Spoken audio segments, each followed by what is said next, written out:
April. I'm going to be your switch person, your conductor, and your tour guide for our trip down the hill. Up in our front, we have our lovely and talented Tanya, who's going to be our driver and engineer. We do have a couple of quick safety announcements before we get started here. We do ask that you please keep all of your limbs, possessions, and children firmly inside the train at all times while we are in motion. Please do not stand up while the train is moving. Please don't reach outside of the train to try and grab anything that we might be passing, like tree branches or leaves or anything like that. I know they look tempting, but typically what you're going to grab a handful of is a spider's nest or a bee, and we want the train ride to be exciting, but not that exciting. We do also ask that if you have any loose possessions, that you secure those right now, and if you're wearing loose shoes like flip-flops or Crocs that you're concerned about kicking off while we're in motion, then you take these off right now and you sit on them, because if they fly off while we're moving, I gotta chase them and I will be expecting a tip. Do you guys have any questions? Alrighty, let's roll.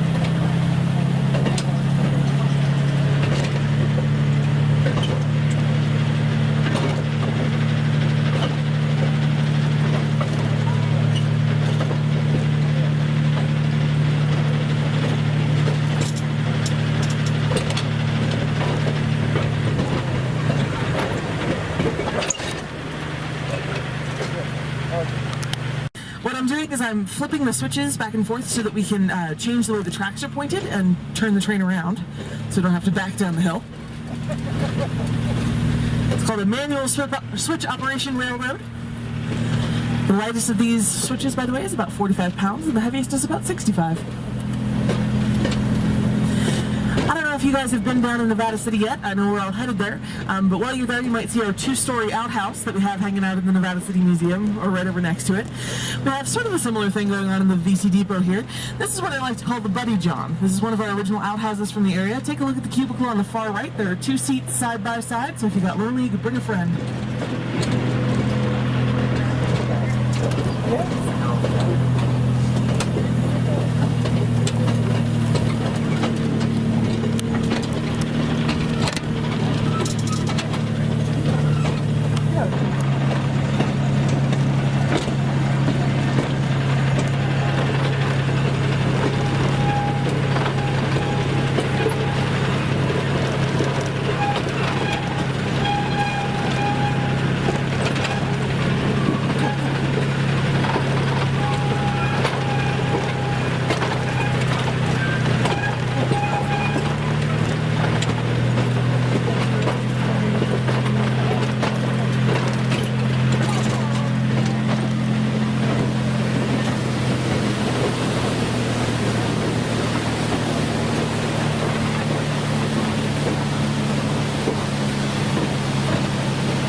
Now that we're through that last switch and that first railroad crossing, we can get the tour back on track, no pun intended. The rail line that we're running along right now was installed in the 1950s by Charles and Sue Bogey, who got between Virginia City and Nevada City, both of which were primarily owned by the Bogey family at that time. Charles Bogey was a very wealthy man. He actually came from the family that later on became the General Mills family. But as a young person, he wasn't terribly interested in flour manufacturing for some reason. He was pretty interested in history, though, and he came through this area in 1942, and he came across a gentleman that was chopping down one of the historical mining cabins for firewood. He was pretty horrified by this. He asked the guy what the heck he thought he was doing. The gentleman explained to him that all the mines in this area were closed and nobody had any work, so anyone who owned land here was trying pretty hard to sell it. He figured he'd have better luck selling an empty lot than a lot with a cabin on it, and he needed some firewood for his own home. Figured he'd kill 2 birds with 1 stone. Charlie offered to buy the cabin from him to save it from destruction, and he ended up paying about $100 for it. Word got around pretty quickly that Charlie this area, and within a very short period of time, he bought all of Nevada City and most of Virginia City. He and his wife Sue created the Nevada City Museum as we know it today. They brought in buildings from all around the West. They were also responsible for a lot of the preservation that we see in Virginia City. Although Virginia City is a slightly different case, it's not a museum in and of itself, it is still a living town. And so all the buildings there are in their original places with their original artifacts inside. Charles and Sue continued to sort of spearhead the preservation effort in the valley until Charles passed away in 1978. Then Sue followed a couple of years later and the estate passed to their son Ford.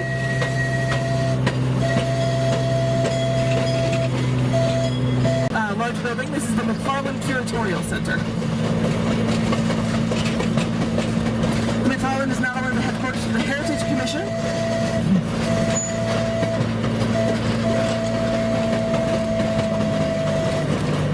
it's also where we have all of our cold storage for artifacts from the area. If anything is either too fragile to be put on display, needs to be climate controlled, or is completely unique and one of a kind, if we want to preserve it from damage or theft, it's stored in here.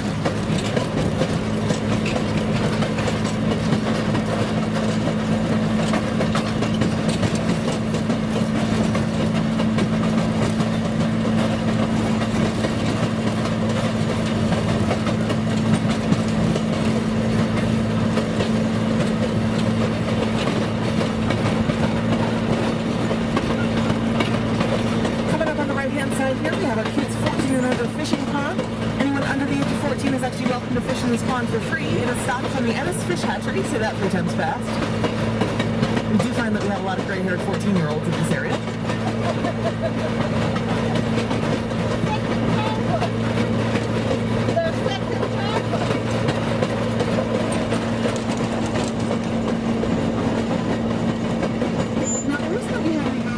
To preserve and restore this area in the first place is because of the gold rush that came through this area in the 1860s.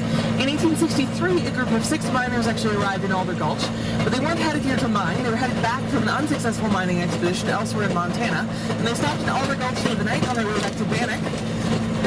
We noticed a lot of the yellow and orange that we have in the rocks around here, and that's usually an indicator that you might have either iron ore or gold ore in the area.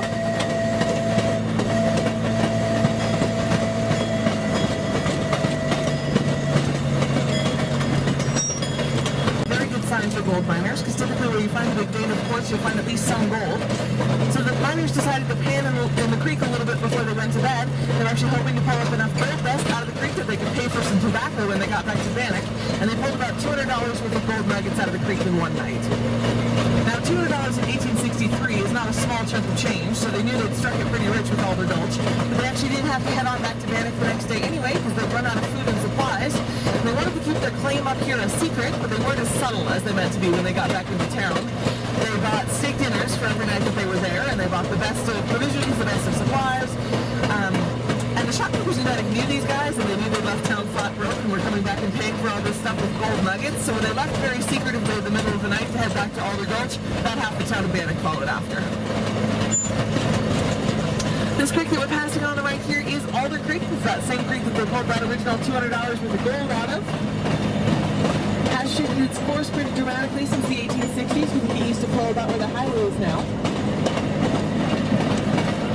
Part of the reason it shifted so dramatically is the dredge mining that came through here. Very large machines came through, basically tearing through the soil looking for gold, and they completely restructured the valley's floor, created an artificial gully that pulled the creek down in. We're going to pass by some stagnant pools here that are a good place to keep your eyes out for some of our local wildlife. We do have quite a few muskrats over here as well as some painted turtles, and we do pretty frequently see 2 blue herring here.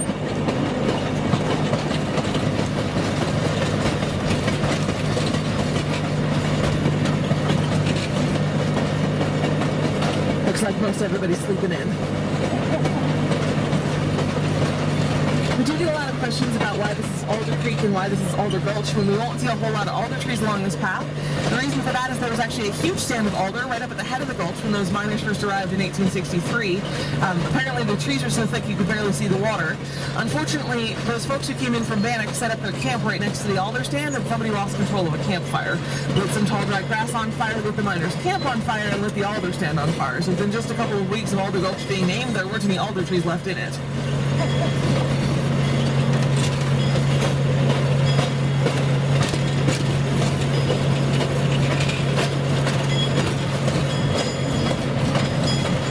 We're now entering Central City.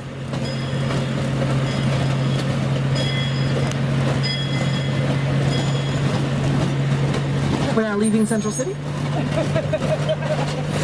That Central City Depot is actually one of our only remaining buildings from Central City. Part of the problem is that the dredges that came through did destroy a lot of the original buildings along here. But another problem we've run into in Central City specifically is that during the height of a really big gold boom like that, land, especially along the waterway, is incredibly expensive. And so most people who had gold claims in this area had quite small ones. So they'd come into the area, they'd set up their house on their claim, they'd mine all the area that they had access to. They'd get to the end of the claim, they hadn't found much of anything, and they'd realize the only place they hadn't mined was underneath the house. A lot of folks had actually burned down their own homes and mined underneath them before they left. What's left of Central City, along with Virginia City and Nevada City, are the 3 remaining of the 9 original towns that were up and down the Gulch here during the height of the boom.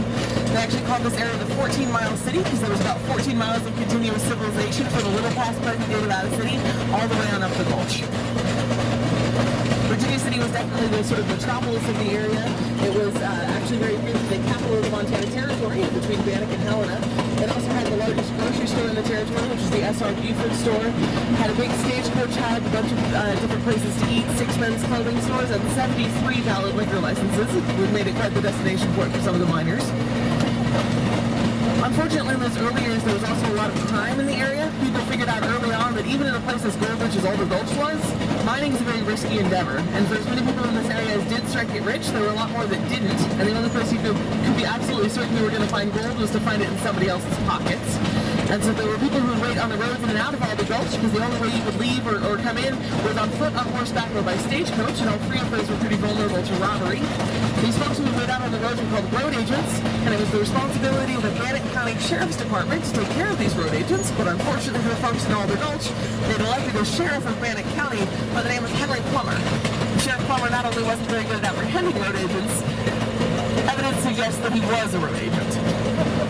He was actually apparently a member of one of the road agent gang called the Innocents, and he became pretty notorious pretty quickly in the area for tipping off his buddies in the gang anytime anyone was leaving town with a large quantity of cash or gold. So if you told the sheriff you were worried about getting robbed, you would very soon find yourself robbed.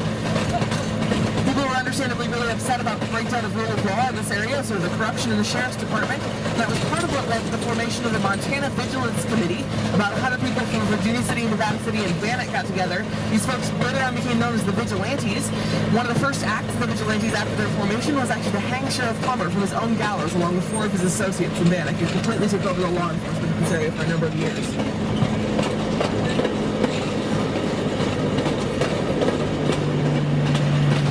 On the right-hand side here, in just a second, we're going to see a replica of an 1860s hard rock mine. Now, hard rock mining is different from dredge mining or panning for gold and things like that, which is placer mining, which gets the gold out of the first couple of layers of earth. Hard rock mining gets the gold out of the bedrock. And this became a lot more popular after the easily accessible surface gold was already gone, because those mines were essentially just a vertical mine shaft down to the bedrock, and then they built the mine at the level of the bedrock underground, and they didn't have a whole lot of really sturdy structural materials, so they were very prone to collapse. They've only gotten more so over the years, so if you guys are hiking around up in the hills or anything, you see an unnatural looking dip in the ground, do not step on the dip. Right over here is our River of Gold location. This is where we teach folks how to pan for gold, as the miners did in 1863. And that huge piece of machinery out front that looks kind of like a giant mechanical tortoise, possibly just to me, is a dredge. That's an example that we got in from Mount Vernon, Idaho, because the dredge that first came through here has long since moved on and disintegrated. But she's actually significantly larger than the one we have on display there. She first came through the area in 1868, 5 years after that initial gold strike. Her name was the Margaret A. Gibson, or the Big Maggie. Big Maggie was about 5 stories tall and roughly the length of a football field. She took about 50 people to operate and burned 8 cords of wood a day in 4 engines. Maggie was the first to arrive. She wasn't the last, and she actually wasn't the largest either, but unfortunately by the time the largest one did come through, about 20 years later, they'd stopped naming them fun things, and it was just called Electric Number 7.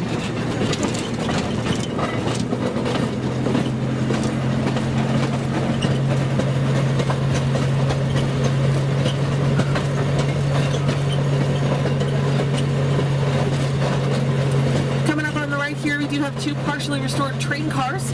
We are working on restoring the interiors, and hopefully in the next couple of years these will be available for tour. I believe we have the chapel car and the sleeper car here.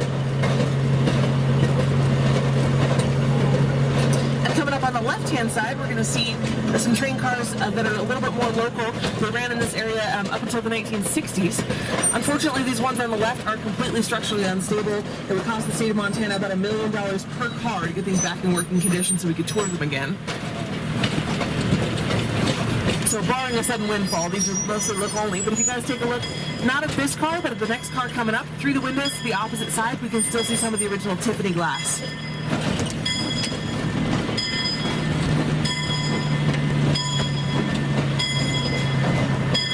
We're passing by our Nevada City Depot here. Inside the depot are both our restrooms and the Bovey Visitor Center. If you guys are curious about Charles and Sue Bovey and want to learn a little bit more about the restoration efforts that they made in this area, this is the place to find out more. Also, as we're pulling into the station here, I do just want to remind you guys to please stay seated with all of your limbs and possessions firmly inside the train until we've come to a complete stop. Tanya up front's going to toot the horn one time at us, and then we'll know it's safe to disembark. And thank you guys so much for riding with us. Welcome to Nevada City. Thank you. Thank you.